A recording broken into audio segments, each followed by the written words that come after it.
আমাদের এই যে প্রতিবাদ সভায় এসে উপস্থিত আছেন আমাদের আশিসুল মিছিল কর্পোরেশনের মাননীয় ডেপুটি মেয়র ঘটক মহাশয় উপস্থিত হচ্ছেন, আমাদের উত্তর সিনিয়র নেতা লক্ষণ দা আছেন, আমাদের আশিসুল দক্ষিণ বিধানসভা টাউন ব্লকের সভাপতি অনুপ দাস রয়েছে, আইনজীবী দক্ষিণ ব্লকের সভাপতি আমাদের অক্ষয় রয়েছে, অক্ষয় রয়েছে, আমাদের সীমাদি রয়েছেন, কাউন্সিলর সোনাদি রয়েছেন, আমার ভাই শিবানন্দ রয়েছে এবং অভিক রয়েছে এবং সর্বোপরি রয়েছেন আপনারা সকলে, যাদের ছাড়া এই সভা সফল হতো না। এই সভার যে মূল বক্তব্য সেটা হচ্ছে যে বিগত দিনে যে ওষুধের মূল্যবৃদ্ধি হয়েছে, অস্বাভাবিকভাবে 748টি ওষুধের মূল্যবৃদ্ধি হয়েছে এবং এর ফলে দেখা যাচ্ছে যে জীবনদায়ী ওষুধ, অনেক মানুষ এমন তার কেমোথেরাপির খরচ বেড়ে যাচ্ছে, তার ডায়ালিসিসের ওষুধ, প্রেসারের ওষুধ, অ্যাস্তমার ওষুধ, এমন একটা কোনো ক্যাটেগরির ওষুধ নেই যার দাম বাড়েনি। এবং এটা জিএসটির পরে এবং যে বিভিন্ন রকম কর আজকে কেন্দ্রীয় সরকার অন্যায্যভাবে মানুষের উপর ন্যস্ত করেছে, তার উপরে সরকারের অধীনে দুটোই সংশয়ের মধ্যে পড়ে গেছে। এবং বিগত 10 দিনে আপনি দেখবেন কেন্দ্রীয় সরকার কি করেছে, শুধু ওষুধের দাম বৃদ্ধি নয়, 1 এপ্রিল থেকে তারা টোল ট্যাক্সে প্রায় 23% মতো বৃদ্ধি করেছে।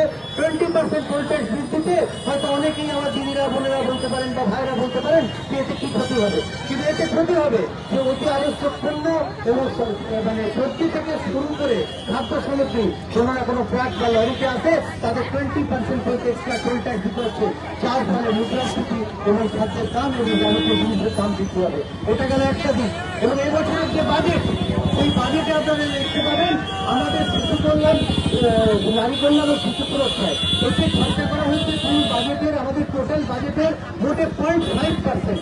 অথচ আমাদের দেশে আপনি যদি দেখেন নারী ও শিশুর সংখ্যা হচ্ছে পার্সেন্টেজের হারে 67% শিশুদের সংখ্যাটা ধরা হয়, তাহলে তার জন্য খরচ বরাদ্দ হচ্ছে মোটে 0.5%। তাহলে আপনি ভাবুন দেশ চলবে কি করে। কিন্তু যখনই দেশে এই ধরনের কোন জিনিস হয়, যেমন ডিমনিটাইজেশন হচ্ছে, ফার্মার্স বিল হোক, চাই যে কোনো সিদ্ধান্ত হোক যেটা রাজ্য সরকারের বিরুদ্ধে বা দেশের মানুষের বিরুদ্ধে, শুধু পশ্চিমবাংলার মানুষের অধিকারকে সুরক্ষিত করা নয়, যেখানে যেখানে দেশের মানুষের বিরুদ্ধে কোন পদক্ষেপ কেন্দ্রীয় সরকার নিয়েছে সেখানে একটি বলিষ্ঠ আওয়াজ আপনারা সবসময় শুনতে পাবেন। সেটা আমরা গর্বের সঙ্গে বলি, আমাদের মাননীয় মুখ্যমন্ত্রী মাননীয় মমতা বন্দ্যোপাধ্যায় ও আমাদের দলের নেতা মাননীয় অভিষেক বন্দ্যোপাধ্যায় যখন 100 দিনের কাজের টাকা কেন্দ্র সরকার অন্যায্যভাবে আটকে রেখেছিল, তখন আপনারা দেখেছেন দিল্লির রাস্তায় কিভাবে আমাদের সাংসদদের নিয়ে মাননীয় অভিষেক বন্দ্যোপাধ্যায় আন্দোলন চালিয়ে গেছেন এবং সেখানে তাদের কিভাবে ম্যানহ্যান্ডেল করা হয়েছে। কিন্তু আন্দোলন থেকে তৃণমূল কংগ্রেস সরে আসেনি।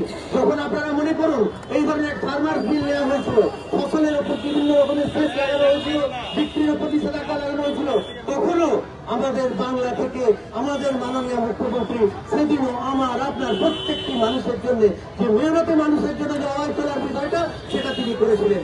এবং আগামী দিনে আপনারা দেখতে পাবেন এই যে ওষুধের মূল্য বৃদ্ধি, এর জন্য আজকে যেমন আজকে আমরা তৃণমূল কংগ্রেসের সবাই লড়ছি এর বিরুদ্ধে, আগামী দিনেও আমাদের দিদি লড়বেন এবং আমরা চাইব এই আইন যত দ্রুত সম্ভব হোক ফেরত নেওয়া হোক। কেননা ওষুধের দাম অলরেডি অনেক ঊর্ধ্বমুখী। 2014 থেকে 2025-এর মধ্যে একটা নর্মাল ইন্ডেক্সে যাবতীয় ওষুধের দাম 10 গুণ বেড়েছে। তাহলে এরপর বৃদ্ধি হলে মানুষের প্রত্যেক চিকিৎসায় ন্যূনতম সুযোগ সেটাও তো পাবে না। এবং দিদি যে আন্দোলন করছেন এটা শুধু পশ্চিমবঙ্গের মানুষের নয়, এটা ভারতবর্ষের আপামোর জনতা, 150 কোটি জনতার জন্য। কেন পশ্চিমবঙ্গের জনতা তাও কিছুটা সুরক্ষিত, কেননা তারা স্বাস্থ্যসাথী নামক একটা স্কিম পান, যেখানে তাকে ওষুধের চিন্তা, হাসপাতালের চিন্তা, ডাক্তারের চিন্তা, ইঞ্জেকশনের চিন্তা, স্যালাইনের চিন্তা করতে হয় না। কেন স্বাস্থ্যসাথীতে প্রায় 575টি রোগ আছে যার চিকিৎসা নিখরচায় হয়।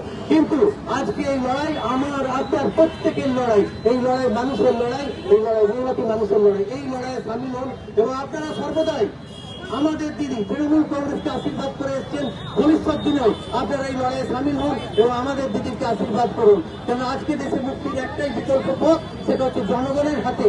যদি মেহনতি মানুষের হাতে ক্ষমতা থাকতে হয় তাহলে তৃণমূল কংগ্রেসকে শক্তিশালী করতে হবে। এই সেই কাজ করছেন আমাদের দিদি মাননীয় মমতা বন্দ্যোপাধ্যায় এবং আমাদের দলনেতা মাননীয় অভিষেক বন্দ্যোপাধ্যায়।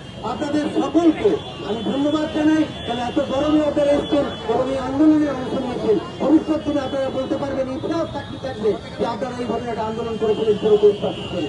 ধন্যবাদ এবং নমস্কার আপনাদের সকলকে। তৃণমূল কংগ্রেস জিন্দাবাদ, মমতা বন্দ্যোপাধ্যায়, অভিষেক বন্দ্যোপাধ্যায় এবং জিন্দাবাদ আপনারা সকলে যারা আজকে আন্দোলন করছেন। জয় বাংলা। ধন্যবাদ আপনাদের সকলকে। ধন্যবাদ।